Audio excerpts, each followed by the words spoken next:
And what we focus on is the organization of production. How is the production of goods and services that we all depend on to live, clothing, shelter, food, and so on, how is that organized? In capitalism, a tiny group of people, the entrepreneur, the board of directors of a corporation, the major shareholders, the few people who own the deciding portions of an enterprise, they make the decisions. They alone decide what to produce, how to produce, where to produce, and what to do with the profits that everybody helps to produce. All the workers that come to work, that are hired by the board of directors and the major shareholders and so on, hired by the employer. The employers are small in number, the employees are large. The large number, the employees, depend on the decisions made by a few. If they decide, you live with it. If they decide to close the factory, you have no job. If they decide to use a dangerous technology, you either have to breathe that air or quit and look for another job. If they decide to take the profits that you and your labor helped to produce and use it to pay big dividends to shareholders and big salary packages to top executives, their decision governs. You are left with whatever is left. Okay, that situation isn't the only way to organize production. So there's an alternative. Here's the alternative. You could arrange it so that all the workers in an enterprise together democratically participate in making all those decisions, that it isn't left anymore to a tiny number of people, major shareholders, board of directors selected by major shareholders. You could govern the production process differently.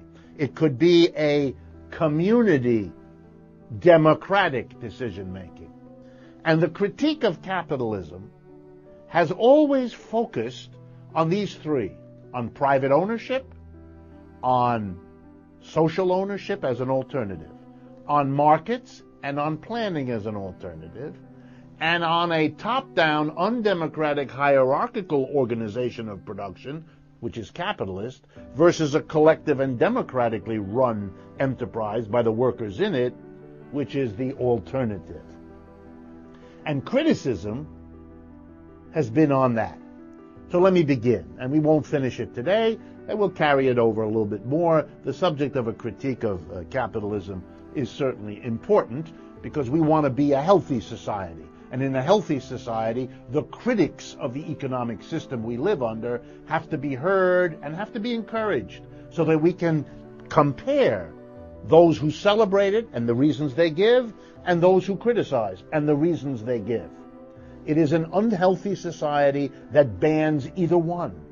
It's an unhealthy society that is too afraid of exposing its system to criticism.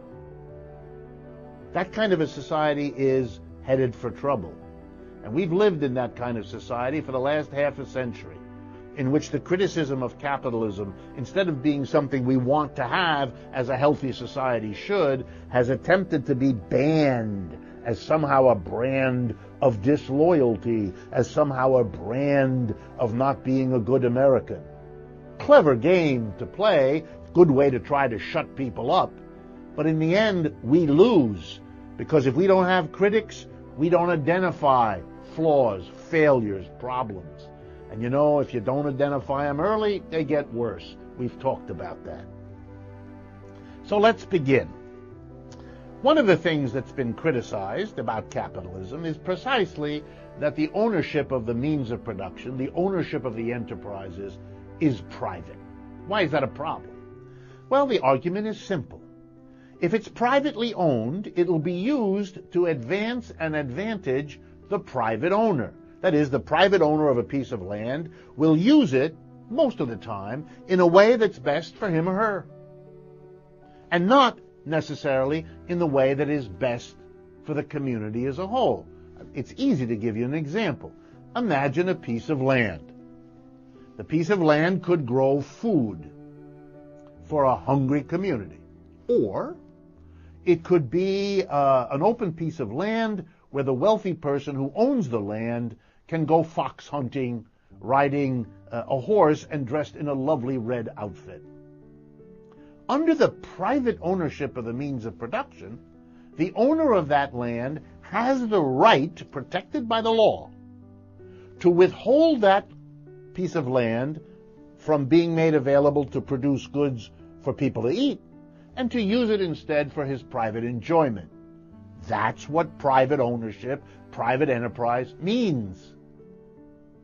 Ditto, to take a more modern example, if you're a private owner of a company and you learn that you can employ women in Bangladesh for 33 cents an hour rather than employing workers here in the United States for $10, $20, or $30 an hour, you decide, whoa, I want to make more money. I want to produce a shirt I can sell for $30 in Bangladesh where it costs next to nothing rather than in the United States. And because I'm the private owner, I can do that. And I can make a lot of money in Bangladesh and ship the shirt back here. And I don't have any responsibilities for the American workers who lose their job. If they lose their job, their family loses their income. That means the family might economize on the children's medical care. It means that family can't pay taxes to the community in which it lives. All kinds of people will suffer because of a lost job in a clothing factory that shuts its doors in the United States and moves to Bangladesh. Now here's a simple economic calculation. On the one hand, we put the advantage to the individual who moved his factory to Bangladesh. Let's say it's $25,000 a year extra profit for him. So he does it. Extra for me, I'm doing it, I'm making $25,000 a year more. But then we come in, we thinking people, and we measure the extra cost to society of the family whose breadwinners are unemployed, of the extra burden on the community that unemployment implies, on the extra stress and mental crises of the family that lives through it. And we add up all those costs. And we can point out, because this exercise has been done and is not difficult, we can point out that the losses to society added up from the decision to move the factory are much more than $25,000. Let's say $50,000. Okay, but we live in a capitalist society, so that even though we can show that the benefit of moving to the private owner of $25,000 was less than the loss to the community as a whole, $50,000, there's nothing that can be done by the community in a capitalist system to stop it. Because in a private enterprise system with private ownership, we leave the decision where you locate production to the private owner, who will do it in his/her own interest. And so we've lost, over the last 40 years, thousands of companies and millions of jobs that way. The net loss to the American economy has been huge, and I would argue far greater than the private profit earned by those who made the moves. A critic of capitalism raises that issue and says that's a cost of capitalism that an honest society ought to debate. Is it worth it?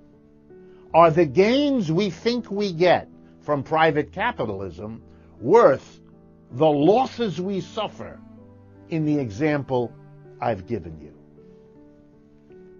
Before we do another critique, and our time is limited, I wanted to also suggest that private enterprise leaves a very important decision to the private entrepreneur, to the individual. Here's the decision. Do I invest the money I have? I've made a good bit of money this year. Let's take a good company doing well as an example. And I need to decide whether I'm going to take my profits and invest them, grow the company, go into another business or not. And I look around and I make that decision.